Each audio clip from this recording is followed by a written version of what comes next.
Is it common to have mold in the attic? Well, you guys know my opinions on mold. I just don't think that anybody can come out there and tell you that you have mold until you've had it tested.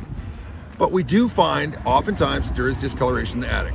There's discoloration oftentimes in the attic for many reasons. You could have particles floating around from the trees that are actually drafting into the attic space, and then it's floating around in there, and then there's some condensation from either inside from the venting from inside, and it's not properly sealed off, so it's letting some of that heat in there, and that moist air is actually attaching it to the actual sheeting, and it discolors.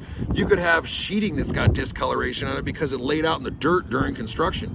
You could have a disconnected vent up there, or even an exhaust pipe that's up in there that needs to be properly connected. You could have improper balance of ventilation. You could have the vents on the gable faces and the soffit vents and the actual ridge vents, and they're not all working in concert and working together. So all those factors are things that, yeah, for a fairly quick glance or going in there and crawling up in there sometimes and checking it out, we can tell you what we see, whether or not we think it's working or whether it's not.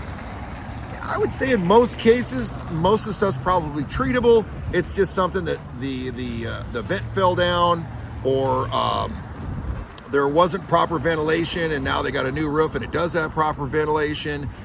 Whatever it is, at least we can tell you what we see, and then we can kind of give you guys a little bit of advice what directions you can go in. I always tell people, if somebody's willing to talk to you in terms of variables, this is what they're doing now, they're not doing anything. This is kind of middle of the road and what you could do, and this is like kind of an extreme.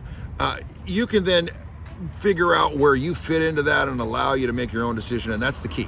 If people will give you variables, you can make a decision. You just need the information.